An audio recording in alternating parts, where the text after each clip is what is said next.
우리가 해마다 부활절이 되면 계란을 예쁘게 담아서 함께 나누기도 합니다. 어떤 분은 부활절 계란에 대해서 잘 모르고 그냥 부활절 어레이 계란을 받나 보다 생각하는데, 여기는 몇 가지 학설이 있지요. 가장 우리가 쉽게 이해되는 것은 십자군 전쟁 때에 징병된 남편을 기다리는 아내가 그렇게 자신을 보살펴준 그 마을 사람들에게 색을 칠한 이 계란을 이렇게 나눠준 데서 시작되었다, 이런 얘기도 있고요.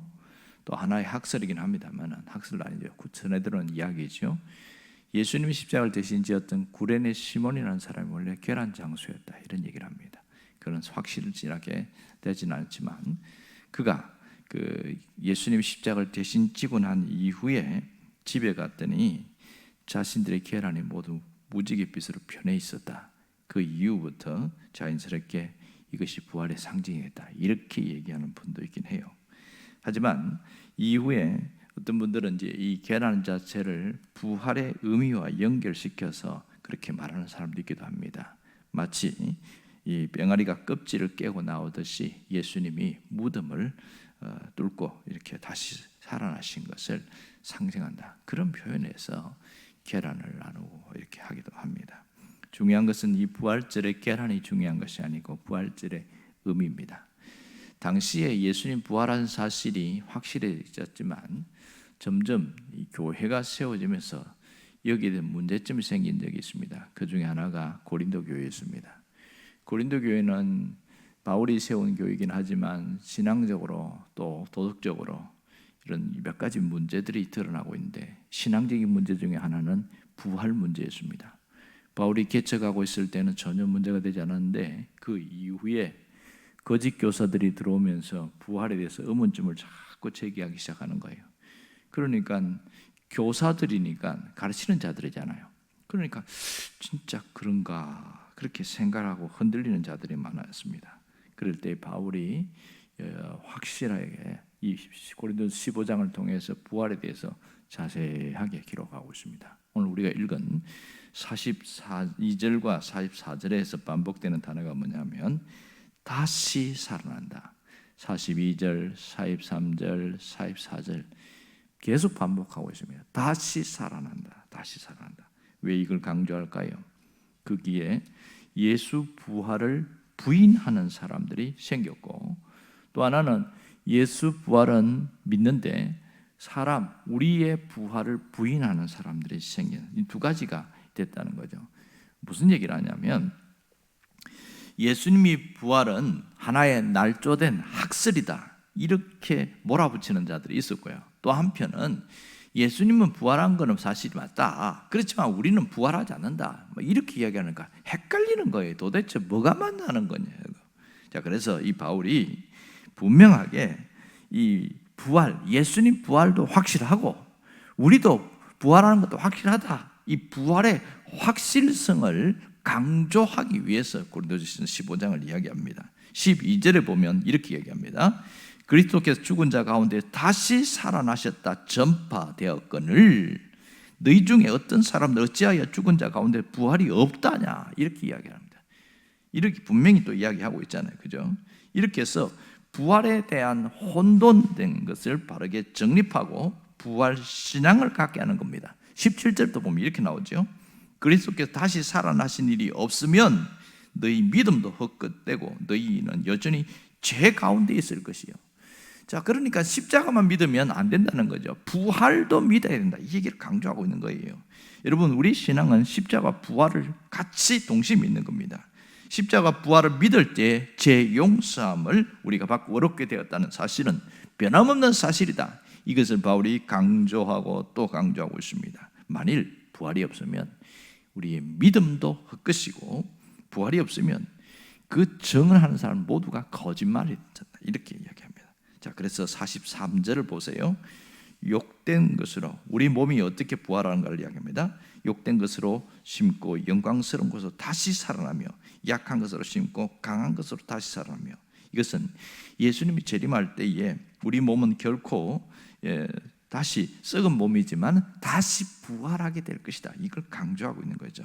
그러니까 부활을 믿는 하나님의 자녀는 영광스러운 몸으로 살 것을 믿어야 된다. 이렇게 이 땅에서는 질병도 아픔도 고통도 있는 사실이지만 이렇게 신령한 몸으로 바뀔 때는 그런 것이 다 없어진다. 이것이 우리가 신앙으로 고백하는 것이다. 이렇게 강조하고 있는 거예요. 사도신경에 보면 사도들의 신앙 고백이잖아요. 거기도 보면 부활을 또 이야기하고 있습니다. 뭐라고 하냐면 몸이 다시 사는 것과 영원히 사는 것을 믿사옵나이다. 여기는 예배 시간마다 영원히 사는 것을 믿는다. 우리의 부활을 얘기를 하고 있습니다. 왜 이런 고백을 하고 있는가요? 그것은 부활은 단순히 2000년 전의 역사적 사건으로만 믿는 것이 아니고 이 부활은 우리 삶의 현장에서 경험하는 것이기 때문에 진짜 부활 신앙으로 사는 사람은 이 삶의 현장에서 부활을 경험하며 사는 것이 진짜다 이 얘기를 하고 있는 것이죠. 그러니까 부활의 능력이 내가 지금 머물고 있는 이곳에 이 현재 생활 속에 삶의 현장으로 경험되어질 때에 그것이 실제 사건이 된다 이 얘기를 하고 있습니다. 자 보세요. 오순절날 이후에 사도들이 뭘 전했냐면 예수님의 부활을 전했습니다. 베드로가 전도하면서 복음을 전했을 때 거기에 핵심은 부활이었거든요. 그랬더니 결과가 뭐냐면 3,000명이 믿고 돌아왔습니다. 우리가 어찌할꼬? 그랬더니 회개하고 돌아왔고 세례를 받으라. 그 이후에도 사도행전 5장에도 보면 끊임없이 부활을 전하다가 막 채찍에 맞기도 하고 막 잡혀 들어가기도 합니다. 그런데 사도행전 5장에 보면 뭐라고 그러냐면 41절에 그 이름을 위하여 부활을 전하는 그 이름을 위하여 능욕받는 일에 합당한 자로 여기심을 기뻐하며 공의 앞에서 떠나니라 이렇게 이야기를 하고 있어요. 그러니까 사실 맞는 것을 좋아하는 사람 누가 있겠어요? 예수의 부활을 전하다가 맞는 것에 대해서 당연하게 받아들이더라 이런 겁니다. 희한하지? 분명히 예수님 십자가 죽기 전에는 다 도망갔고 무서워했던 사람들이 예수님 부활한 이후에 그 사건의 현장을 경험한 사람도 완전히 달라졌습니다. 뭘 얘기하냐면 그들 속에 부활의 생명이 역사하고 있으니까 두렵지 않은 거예요. 이 부활신앙은 삶의 현장에서 경험되어지는 것임을 끊임없이 강조하고 있는 겁니다. 사도들만 특별한 존재가 아니라 우리도 달라진다는 거죠. 사실은 사도 바울도 직접 예수님의 십자가와 부활의 현장에 있지는 않았지만 환상 가운데 주님의 부활하심을 만났고 주님의 음성을 들었습니다. 그래서 그의 인생이 완전히 달라졌어요. 인생의 가치관, 인생관, 세계관이 완전히 바뀌어버렸어요. 그러면서 끊임없이 예수의 부활을 강조하고 또 강조하고 있는 것이죠. 여러분, 우리 삶에도 부활의 생명이 역사하고 있을 때 죽음 앞에서도 두려워하지 않는 담대함이 생기게 됩니다.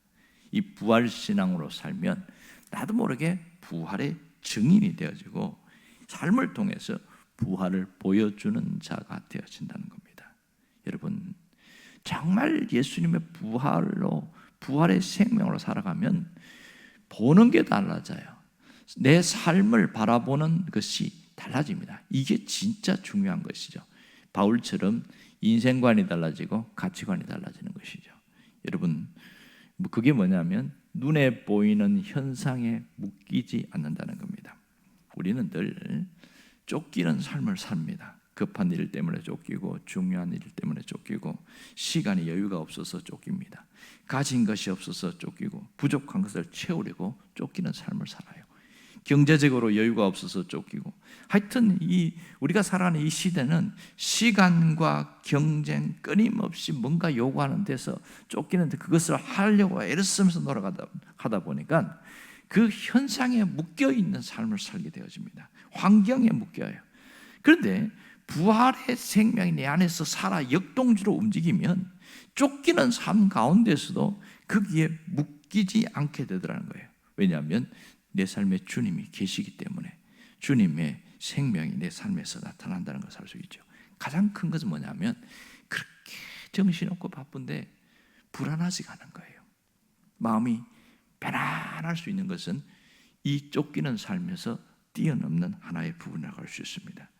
주님을 의식하고 살다 보니까 주님이 역사하시겠지 믿고 가다 보니까 마음이 편안해요. 편안해지는 것이죠. 순간순간 주님을 의지하고 또 주님의 도움을 구하다 보니까 지혜도 생기고 방법도 생기고, 이게 부활의 생명이 내 삶에서 역동적으로 나타나는 겁니다. 그런가 하면 이 부활이 내 안에서 살아 역사하시면, 그 부활을 믿으면 죽음을 보는 눈도 달라지게 되십니다. 죽음을 보는 눈이 달라지는데, 죽음은 언제나 승리자처럼 우리를 쳐다보고 있습니다. 웃기고 있네, 너도 죽잖아, 이렇게 생각하고, 그 사람들이 그렇습니다. 사실 우리가 죽음을 의식하지 않게 살기는 하지만은 어차피 세월이 가면서 죽음에 향하여 카운트다운 돼서 가고 있습니다. 언젠가는 죽기 때문에 의식만 안 할 뿐입니다. 그래서 이 죽음이라는 것이 깡패처럼 우리에게 다가와서 그렇게 막 우리를 휘두르고 있습니다. 깡패가 보면 어석한 골목으로 끌고 와갖고 너 이러다 좀 죽어 이러면서 공갈치고 있잖아요. 너 죽고 싶어? 이러면서 막 그러면 얼마나 무섭고 두렵습니까? 협박을 하는데 그걸 거기에서 뭐 그냥 담대할 사람이 누가 있겠냐고요. 담대할 사람, 빽이 있는 사람은 담대한 겁니다. 비록 그 어떤 덩치는 왜소하지만 자기 아버지가 그 깡패보다 더 센 사람이면 절대로 굴하지 않습니다. 왜냐하면 그 깡패가 어떻게 될까 아니까요. 한번 때려봐 이러면서 막 소리칩니다. 이게요 이러면다가 나중에 큰 코 다치잖아요. 왜 그래요? 빽이 있으니까. 이게 부활 신앙을 가진 사람이 갖고 있는 놀라운 특징입니다. 여러분, 부활 신앙을 갖고 있으면 죽음을 두려워하지 않는 거예요. 이 죽음이 승리처럼 막 깡패처럼 휘두르는데 너 죽고 싶어? 그런데도 우리가 그러려면 죽으려면 죽여봐 이렇게 돼버리는 거예요. 왜요? 우리에게는 예수님이 계시기 때문에 이길 수 있는 것이죠. 여러분, 예수의 부활이 내 몸에 스며들기만 하면 이 세상에 아무리 우리를 흔들어도 쓰러지지 않는다는 거예요. 환경이 흔들고 경제적으로 흔들고 질병이 흔들고 계속 우리를 흔들지만 아프긴 해도 무너지진 않는다는 겁니다. 이게 부활신앙을 갖고 있는 사람의 놀라운 특징이에요. 책에 나온 어떤 2008년에 나온 책인데 카타콤 순교자라는 책이 있어요. 상당히 두껍습니다. 카타콤의 순교자라는 책에 보면 초대교회에서 그 신앙을 찾아서 막 도망갔던 사람들이 카타콤에 수어요. 카타콤이라는 건 뭐냐면 지하 동굴입니다. 그 서켓으로 되어 있어서 그 막 뚫어내면 굴이 파지거든요. 로마에 가면 지금도 카타콤이 있으니까 그 지하 동굴에 숨어서 거기서 심지어 어떤 사람들은 거기서 태어나서 거기서 죽는 사람도 있습니다. 거기가 예배의 장소고 그게 삶의 터전이거든요. 신앙 때문에 숨어 살아요. 지금도 거기 보면 무덤들이 많이 관들이 있고 하는데요. 가끔 이제 로마 군병들이 수색을 할 때가 있었습니다. 이건 로마 밖에 때 있었던 사건들이니까요. 수색을 하면 빨리 잽싸게 숨는데 이 카타콤 안에가 미로가 돼 있으니까 들어가면 못 나오는 거예요. 그러니까 숨고 하는데 그러다가 몇 사람이 걸렸어요. 그래서 딱 잡혀가지고 가는데 이 사람들을 보기 좋게 원형경기장에다가 십자가에다 딱 매달아 놓는 겁니다. 매달아 놔버려요. 그래서 거기서 피를 줄줄 흘리면서 죽이려고. 그런데 다 야심한 새벽 3시, 4시 그 야심한 시간에 어떤 무리들이 그 매달려 있는 그 사람들 앞에 찾아왔어요. 그들은 그들의 자식들이었어요. 자녀들이 찾아왔습니다. 그런데 십자가에 매달린 이 아버지가 자식들에게 뭐라고 그러는지 아세요? 야, 예수 믿는 것은 참으로 힘들다. 너희들도 나처럼 되지 마라. 이렇게 얘기하지 않았습니다. 그들은 이렇게 얘기합니다. 빨리 도망가라. 그게 아니라 예수를 믿는 일은 영광스러운 일이란다. 너희가 무슨 일이 있어도 예수 믿는 것을 포기하지 말아야 한다. 그 십자가 위에서 하는 얘기입니다. 예수님이 사망 권세를 깨뜨리고 부활하신 것처럼 우리도 부활할 거야. 잠시 뒤에 영원한 하나님 나라에서 만나자. 그러면서 빨리 가라. 여기에 더 있으면 군들이 찾아오니까. 그러면서 이 아이들이 눈물을 뚝뚝 흘리면서 다시 돌아가는 거예요. 그 아버지의 유언처럼, 마지막 유언처럼 들은 그 말을 평생 가슴에 안고 끝까지 신앙을 지켜나갔어요. 그러다가 콘스탄티누스가 황제가 되면서 국교화되는 이 과정에 이 순교자들이 수도 없는 많은 사람들이 피를 흘렸습니다. 그것이 카타콤의 순교자에 나오는 책에 나오는 이야기들입니다. 여러분, 신앙은 이론이 아니고 실제입니다. 여기서 우리가 죽어도 산다는 신앙을 소유하게 되어지면 내 삶을 대하는 태도가 달라지고 죽음을 보는 태도가 완전히 달라지게 됩니다. 여러분, 적당히 타협하면서 신앙생활하는 것은 굉장히 쉽습니다. 요거도 뭘 필요도 없고 비난받을 필요도 없고 유별나다는 소리 들을 필요도 없어요. 그런데 정말 내 신앙을 지키려고 하면 할수록 어려움이 생겨요. 무슨 어려움이 생긴지 아세요? 너만 특별하냐? 왜 이상하게 믿으려고 하냐? 이렇게 하면서 오히려 믿는 사람 핍박하는 경우가 생깁니다. 때로는 손해를 보기도 해요. 때로는 자존심이 상할 때도 있어요. 그런 일들이 종종 발생합니다. 제대로 믿으려고 하다 보니까. 그런데 이렇게 믿는 가운데서도 그것을 이길 수 있는 것은 부활의 생명이 내 안에서 역동적으로 살아나기 때문에 그렇습니다. 이 카타콤의 순교자들처럼 죽어도 산다는 그 부활 신앙이 내 안에서 역동적으로 움직일 때는 우리는 어떤 것도 이겨낼 수 있는 것이지요. 내 삶에 시험이 와도 환난과 핍박이 와도 이것을 흔들리지 않고 이길 수 있는 것은 부활의 생명입니다. 여러분, 우리는 예수님의 부활을 믿고 있어요. 그렇다면 내 삶의 현장에서 지금 내가 머무르고 있는 이 자리에서 부활의 생명이 역동적으로 움직일 수 있도록 그렇게 주님을 바라보고 주님 안에서 살아갈 수 있어야 합니다. 그럴 때에 우리는 삶의 현장에서 부활을 경험하게 되어집니다. 희한하지요? 분명히 굉장히 두려운 일이고 무서운 일인데도 마음이 편안해진 거예요. 이것은 내가 편안하고 싶다고 된 게 아니지요. 그 주님을 온전히 신뢰하기 때문에 나타나는 놀라운 역사입니다. 여러분, 부활의 생명은 지금 삶의 현장에서 체험하는 겁니다. 그리고 모든 것을 뚫고 나가게 되어져요. 희한하지요. 다른 사람들은 안 된다고 그러는데 나는 되는 거예요. 누가 역사입니까? 내 안에 역사하신 그 주님께서, 부활하신 그 주님이 역사하니까 삶의 현장에 실제로 뭔가 문제를 해결하고 뚫어나가는 일들이 생기게 되어지거든요. 이게 부활의 역사고 능력입니다.